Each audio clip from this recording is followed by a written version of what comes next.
ओम शांति। ओम शांति। ओम शांति। ओम शांति। ओम शांति। ओम शांति।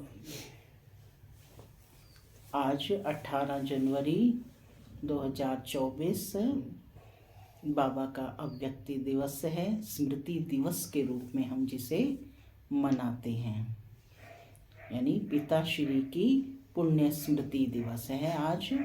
और इस पर आज इस जो है विशिष्ट महावाक्य है कि जो बाप कौन है, सुखदाता है ना। बाप का क्या चाहते हैं कि मेरे बच्चे सदा सुखी रहें, तो बाप की आश यही है।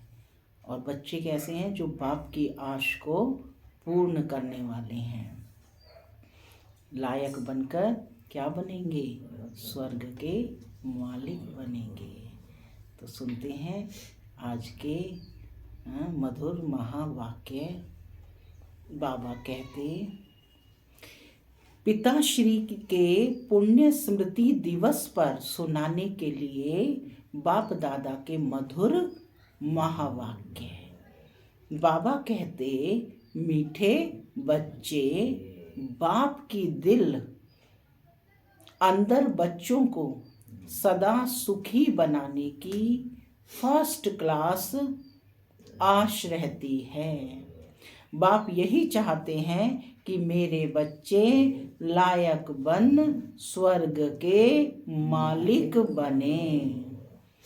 ओम शांति। 1 मिनट की रूहानी ड्रिल करेंगे। आत्मा बिंदी, बाबा बिंदी, ट्रामा बिंदी। बिंदी बन मैं आत्मा, बिंदी आत्माओं के देश जा रही हूँ।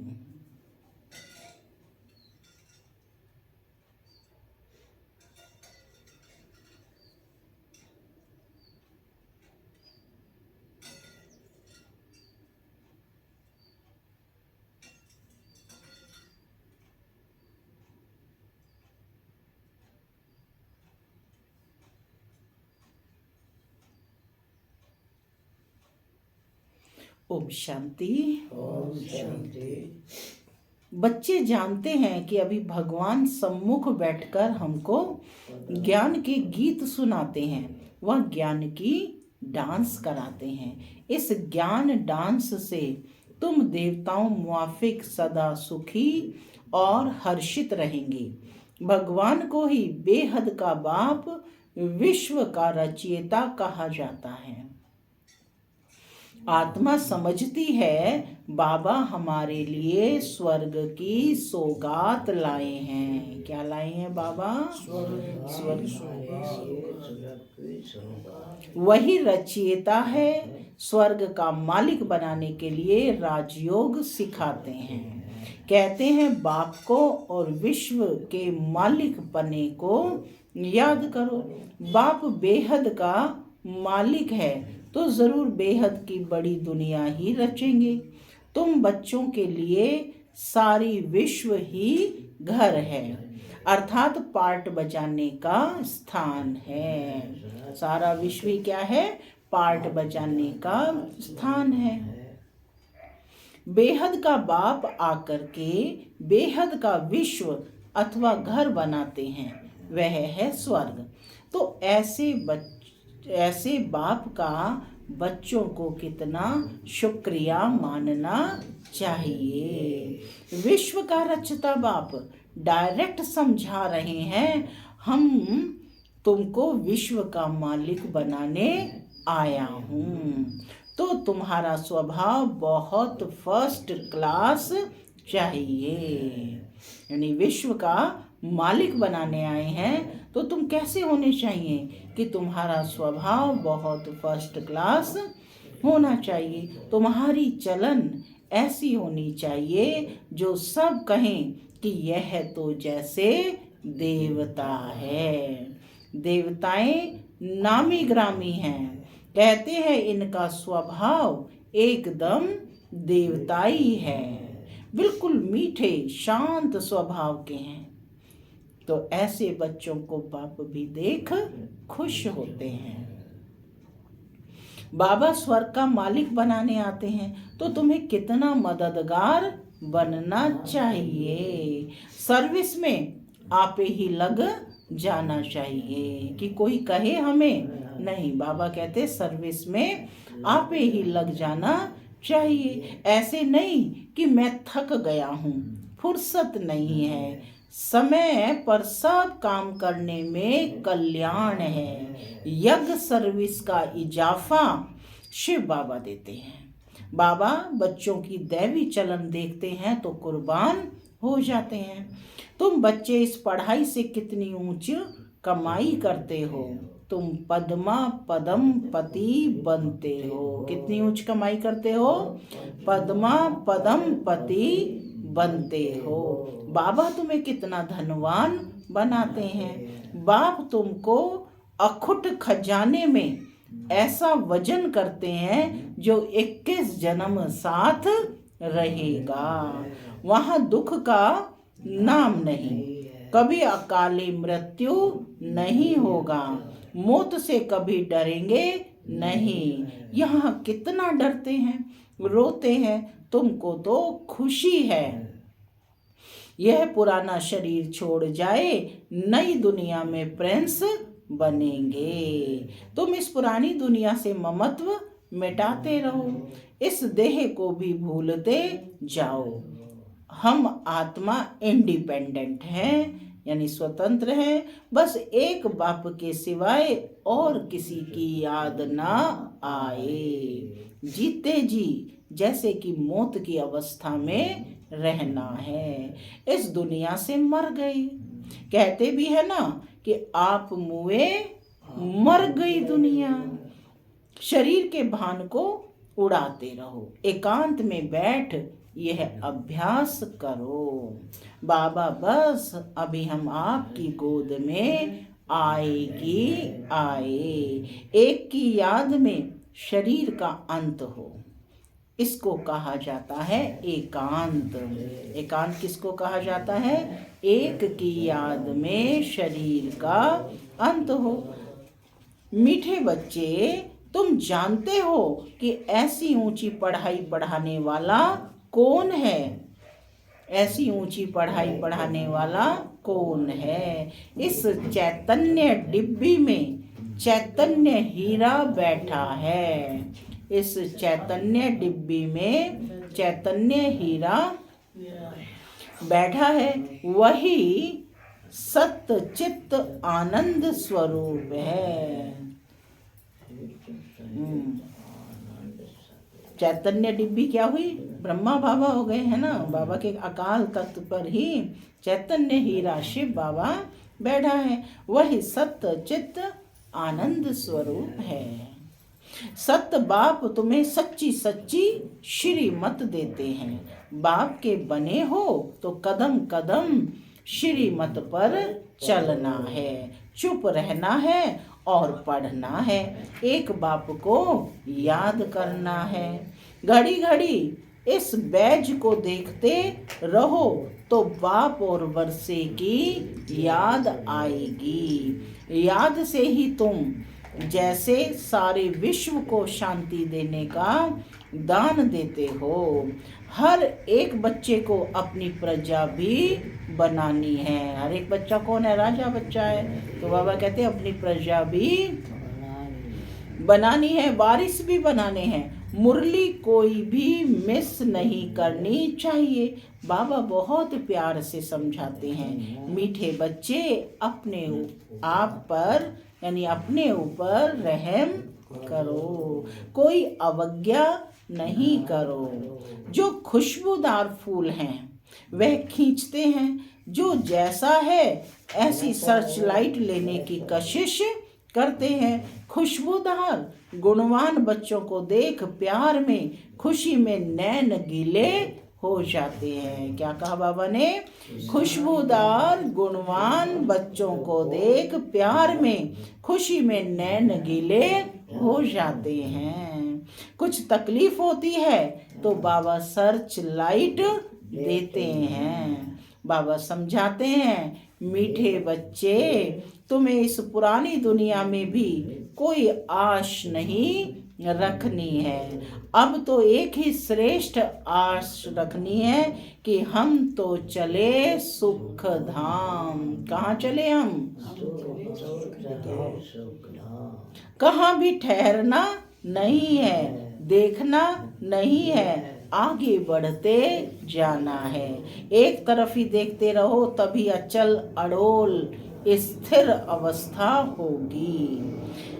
क्या कहा बाबा ने? एक ही तरफ देखते रहो तभी अचल अड़ोल और स्थिर अवस्था रहेगी। अब यह दुनिया खत्म होनी ही है, इसकी बहुत सीरियस हालत है। इस समय सबसे अधिक गुस्सा प्रकृति को आता है, इसलिए सब खलास कर देती है। तुम जानते हो यह प्रकृति अभी अपना गुस्सा जोर से दिखाएगी, सारी पुरानी दुनिया को डुबो देगी। कायन है ना, जलमयी हो गई। अर्थक्वेक में मकान आदि सब गिर पड़ेंगे, अनेक प्रकार से मौत होंगे। यह सब ड्रामा का प्लान बना हुआ है, इसमें दोष किसी का भी नहीं है। विनाश तो होना ही है, इसलिए तुम्हें इससे बुद्धि योग हटा देना है। तुमने तो अपना सब कुछ इंश्योर कर दिया है, इसलिए तुम्हें किसी भी प्रकार की चिंता नहीं। तुम्हारा सब कुछ सफल हो रहा है। अब तुम कहेंगे वाह सतगुरु वाह, जिसने हमको ये रास्ता बताया है। वह तकदीर वाह, वह ड्रामा वाह, तुम्हारे दिल से निकलता शुक्रिया बाबा। आपको तो जो हमारे 2 मुट्ठी चावल लेकर हमें सेफ्टी से भविष्य में 100 गुना रिटर्न देते हो, परंतु इसमें भी बच्चों की, बाबा कहते, बड़ी विशाल बुद्धि चाहिए। बच्चों को अथाह ज्ञान धन का खजाना मिलता रहता है। कौन सा खजाना मिलता रहता है?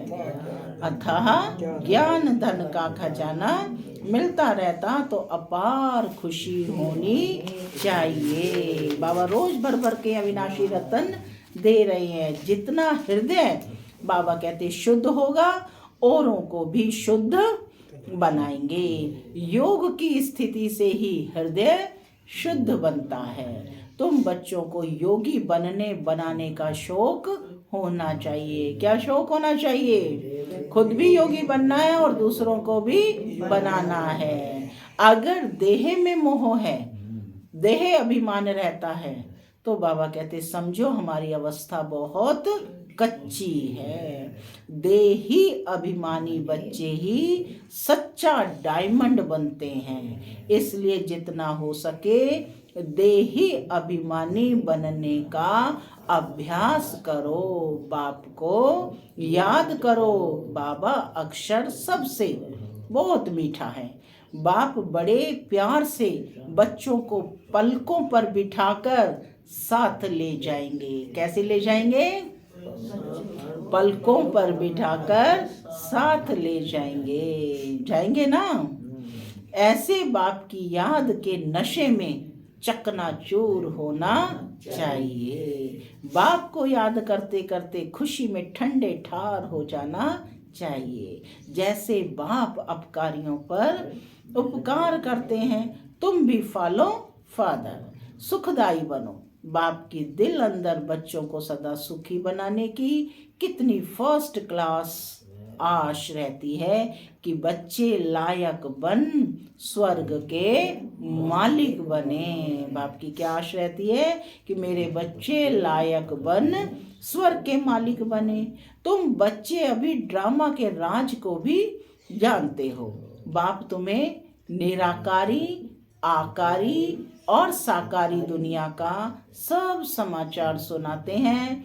आत्मा कहती है बाबा अभी हम पुरुषार्थ कर रहे हैं नई दुनिया में जाने के लिए। हम स्वर्ग में चलने के लायक जरूर बनेंगे, अपना और दूसरों का कल्याण करेंगे। अच्छा, बाप मीठे बच्चों को समझाते हैं। बाप दुख हरता सुख करता है, तो बच्चों को भी सबको सुख देना है, बाप का राइट हैंड बनना है। ऐसे बच्चे ही बाप को प्रिय लगते हैं, शुभ कार्य में राइट हाथ को ही लगाते हैं। तो बाप कहते हैं हर बात में राइटियस बनो, एक बाप को याद करो, फिर अंत मति सो गति हो जाएगी। इस पुरानी दुनिया से ममत्व मिटा दो। क्या कहा बाबा ने? पुरानी दुनिया से ममत्व मिटा। यह तो कब्रिस्तान है। धंधा दोरी बच्चों आदि के चिंतन में मरे तो मुफ्त अपनी बर्बादी कर देंगे। शिव बाबा को याद करने से तुम बहुत आबाद होंगे। देह अभिमान में आने से बर्बादी हो जाती है और देही अभिमानी बनने से आबादी होती है। धन की भी बहुत लालच नहीं रखनी चाहिए। उसी फिक्रात में शिव बाबा को भी भूल जाते हैं। बाबा देखते हैं सब कुछ बाप को अर्पण कर फिर हमारी श्रीमत पर कहाँ तक चलते हैं। शुरू शुरू में बाप ने भी ट्रस्टी हो दिखाया ना, सब कुछ ईश्वर अर्पण कर खुद ट्रस्टी बन गया। बस ईश्वर के काम में ही लगाना है। माने ब्रह्मा बाबा ने अपना सब कुछ ईश्वर को अर्पण कर दिया, बस ईश्वर के काम में ही लगाना है। विघ्नों से कभी डरना नहीं है चाहिए। जहाँ तक हो सके सर्विस में अपना सब कुछ सफल करना है। ईश्वर अर्पण कर ट्रस्टी बन रहना है। अच्छा, मीठे मीठे सिक्के लधे बच्चों प्रति मात पिता दादा का याद प्यार और गुड मॉर्निंग। रूहानी बाप की रूहानी बच्चों को नमस्ते।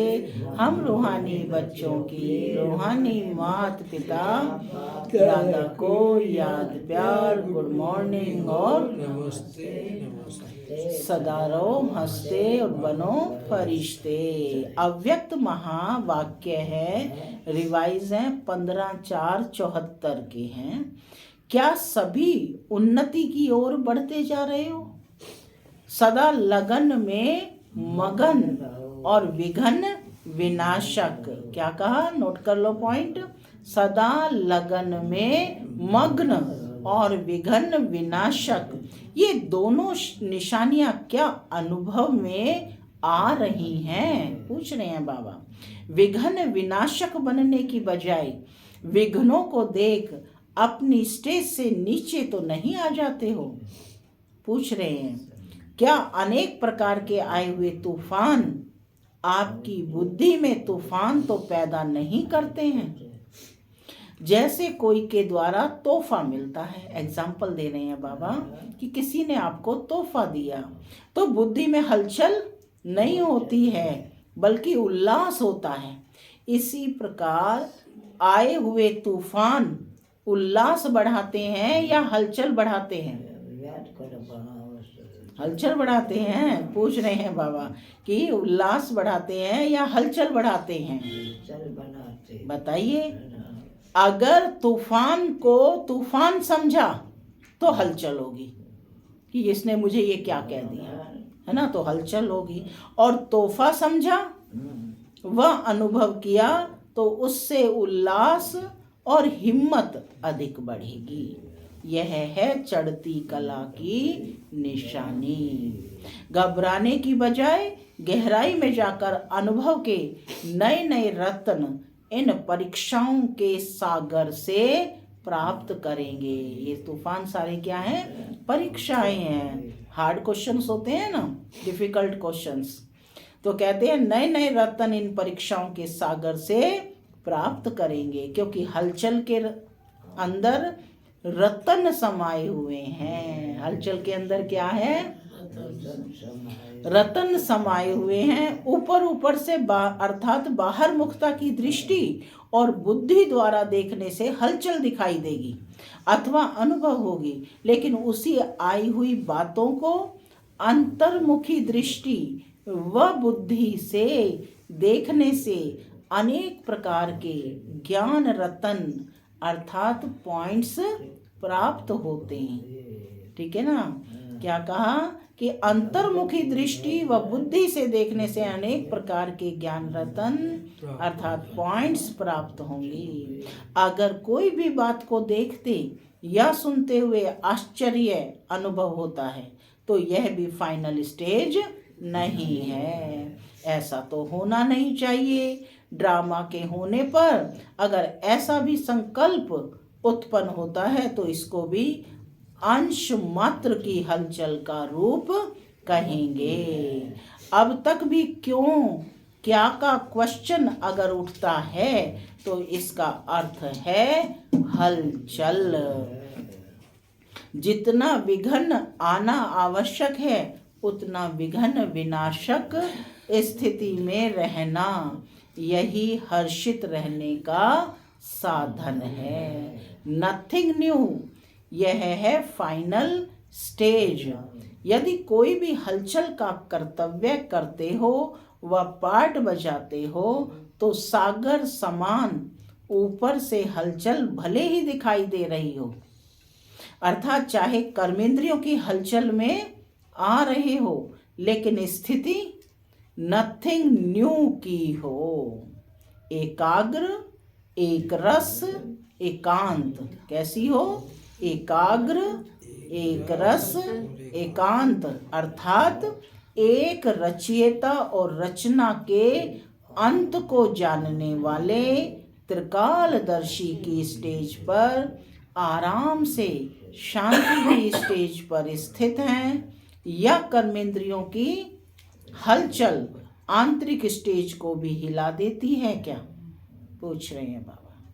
जब स्थूल सागर दोनों ही रूप दिखाता है, जो स्थूल में सागर है उसमें भी ऊपर हलचल है और नीचे अंदर में शांति ही शांति है, साइलेंस है।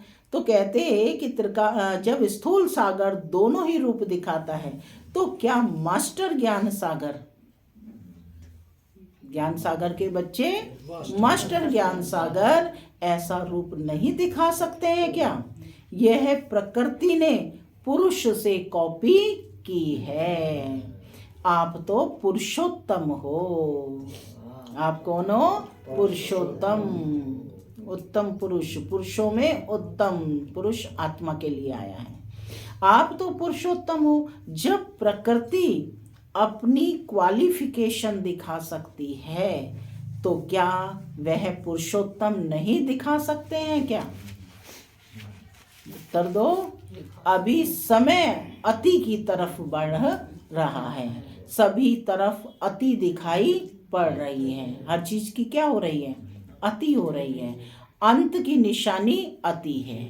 कहावत है ना, अति ही अंत को लाएगी, है ना। तो बाबा कहते अंत की निशानी अति है। तो जैसे प्रकृति समाप्ति की तरफ अति में जा रही है वैसे ही संपन्न बनने वाली आत्माओं के सामने अब परीक्षाएं व विघ्न भी अति के रूप में आएंगे। इसलिए बाबा कहते आश्चर्य नहीं खाना है कि पहले यह नहीं था अब क्यों है ना। संबंधियों से भी, रिश्तेदारों से भी, है ना, ब्राह्मण परिवार से भी, जिनके बारे में आप सोचेंगे भी नहीं उनसे भी परीक्षाएं आएंगी। तो बाबा ने कहा कि अब परीक्षाएं व विघ्न भी अति के रूप में आएंगे। इसलिए आश्चर्य नहीं खाना है कि पहले यह नहीं था अब क्यों है। यह आश्चर्य भी नहीं, फाइनल पेपर में आश्चर्यजनक बातें क्वेश्चन के रूप में आएंगी, तब तो पास और फेल हो सकेंगे। ऐसी ऐसी बातें आएंगी जो न चाहते हुए भी बुद्धि में क्वेश्चन उत्पन्न हो। यही तो पेपर है, और है भी 1 सेकंड का पेपर। क्यों का संकल्प चंद्रवंशी की क्यों में लगा देगा। यदि क्यों प्रश्न हुआ कि ऐसा क्यों, तो बाबा कहते क्यों का संकल्प चंद्रवंशी की क्यों में लगा देगा। इसलिए एक रस स्थिति में स्थित होने का अभ्यास निरंतर हो। समस्या की सीट को संभालने नहीं लग जाओ, लेकिन सीट पर बैठ समस्या का सामना करना है। अभी तक समस्या सीट की याद दिलाती है। विघ्न आता है तो विशेष योग लगाते हो और भट्टी रखते हो। इससे सिद्ध होता है कि दुश्मन ही शस्त्र की स्मृति दिलाते हैं। माने कुछ हुआ तो हम योग लगाते हैं, यानी दुश्मन ही शस्त्र की स्मृति दिलाते हैं। लेकिन स्वतः और सदा स्मृति नहीं रहती। निरंतर योगी हो या अंतर वाले योगी हो, पूछ रहे हैं बाबा, कैसे योगी हो? निरंतर योगी हो या अंतर वाले योगी हो? टाइटल तो निरंतर योगी का है ना। दुश्मन आवे ही नहीं, समस्या सामना न कर सके, सूली से कांटा बनना यह भी फाइनल स्टेज नहीं है। सूली से कांटा बने, उसके बजाय कांटे को योग अग्नि से दूर से ही भस्म कर दें। कांटे को भी बाबा कह रहे हैं कि योग अग्नि से दूर से ही भस्म कर दें। कांटे लगे और फिर निकालो, ये फाइनल स्टेज नहीं है। कांटे को अपनी संपूर्ण स्टेज से समाप्त कर देना, यह है फाइनल स्टेज। ऐसा लक्ष्य रखते हुए अपनी स्टेज को आगे चढ़ती कला की तरफ बढ़ाते चलो। बड़ी बात को छोटा अनुभव करना। इस स्टेज तक नंबरवार यथाशक्ति पहुँचे हैं। अब पहुँचना वहाँ तक है जो कि अंश और वंश भी समाप्त हो जाए। बाबा कहते, आप सभी हिम्मत, उल्लास और सर्व के सहयोगी सदा रहते हुए चल रहे हो ना। कलयुगी दुनिया को समाप्त करने के लिए व परिवर्तन करने के लिए, माया को विदाई देने के लिए संगठन अर्थात घेराव डाला हुआ है ना। घेराव डाला हुआ है ना, मजबूत घेराव डाला हुआ है, या बीच बीच में कोई ढीले हो जाते हैं अथवा थक जाते हैं, या चलते चलते रुक जाते हैं। ना आगे बढ़ना ना पीछे हटना, जैसे कि वैसे रहना। यह पाठ तो पक्का नहीं करते हो क्या? समय धक्का लगाएगा तो चल पड़ेंगे, ऐसा सोचकर जहाँ के तहाँ रुक तो नहीं गए हो। किसी प्रकार के सहारे का इंतजार करते हुए खड़े तो नहीं हो गए हो। ऐसी स्टेज वालों को बाबा पूछ रहे हैं, क्या कहेंगे? क्या इसको ही अंगद की स्टेज समझते हो? अगर ऐसे रुक गए तो फिर लास्ट वाले फास्ट चले जाएंगे। जब भी पहाड़ों पर बर्फ गिरती है और जम जाती है तो रास्ते रुक जाते हैं। फिर उस बर्फ को गलाने के लिए व उसे हटाने के लिए पुरुषार्थ करते हैं। यहाँ भी अगर बर्फ के मुआफिक जम जाते हो तो इससे सिद्ध होता है कि योग अग्नि की कमी है। योग अग्नि को तेज करो, माने याद की अवस्था को तेज बनाओ, तीव्र पुरुषार्थी बनो। योग अग्नि को तेज करो तो रास्ता क्लियर हो जाएगा। मिली हुई हिम्मत और उल्लास के पॉइंट्स बुद्धि में दौड़ाओ तो रास्ता क्लियर हो जाएगा। पुरुषार्थ की गति में अंगद बनो। पुरुषार्थ की गति में कैसा बनना है? अंगद के समान बनो। माया से हार खाने में अंगद नहीं बनो, बल्कि विजयी बनने के लिए अंगद बनो। अच्छा, पूरी मुरली का सार है। ऊंच ते ऊंच बाप द्वारा पालना लेने वाले, विश्व की पालना करने वाले, विष्णु कुल की श्रेष्ठ आत्माएं, प्रकृति को परिवर्तन करने वाली पुरुषोत्तम आत्माएं, विश्व के आगे साक्षात्कार मूर्त प्रसिद्ध होने वाली आत्माएं, योगी तो आत्माओं के प्रति बाप दादा का याद प्यार और गुड मॉर्निंग। हम बच्चों की भी बाप दादा को याद प्यार, गुड मॉर्निंग और नमस्ते नमस्ते सदा रहो। शुक्रिया बाबा। वरदान है आज का, सेवा में रहते संपूर्णता के समीपता की अनुभूति करने वाले ब्रह्मा बाप समान एग्जाम्पल भव। फिर से सुनेंगे वरदान।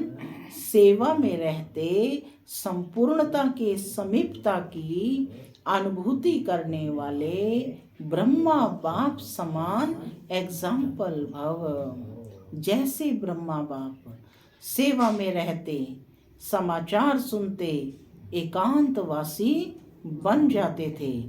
1 घंटे के समाचार को 5 मिनट में सार समझ बच्चों को खुश करके अपने अंतर्मुखी एकांतवासी स्थिति का अनुभव करा देते थे। ऐसे फॉलो फादर करो। ब्रह्मा बाप ने कभी नहीं कहा कि मैं बहुत बिजी हूँ, लेकिन बच्चों के आगे एक एग्जाम्पल बने। ऐसे समय प्रमाण अभी इस अभ्यास की आवश्यकता है। दिल की लगन हो तो समय निकल आएगा और अनेकों के लिए एग्जाम्पल बन जाएंगे। दिल की लगन हो तो समय निकल आएगा और अनेकों के लिए एग्जाम्पल माने उदाहरण स्वरूप बन जाएंगे। स्लोगन है, हर कर्म में कर्म और योग का अनुभव होना ही कर्म योग है। हर कर्म में कर्म और योग का अनुभव होना ही कर्म योग है। तपस्या मास में है। आज व्यक्ति साइलेंस द्वारा डबल लाइट फरिश्ता स्थिति का अनुभव करो। सदा यही लक्ष्य याद रहे कि हमें बाप समान बनना है। तो जैसे लाइट बाप लाइट है, वैसे डबल लाइट। औरों को देखते हो तो कमजोर होते हो, इसलिए सी फादर। किसको देखना है? बाप को देखना है। सी फादर, फॉलो फादर करो। उड़ती कला का श्रेष्ठ साधन सिर्फ एक शब्द है, सब कुछ तेरा। क्या है एक साधन? कि सब कुछ तेरा। मेरा शब्द बदल तेरा तेरा कर दो। तेरा हूँ तो आत्मा लाइट है, और जब सब कुछ तेरा है तो लाइट यानी हल्के बन गए। ओम शांति, ओम शांति।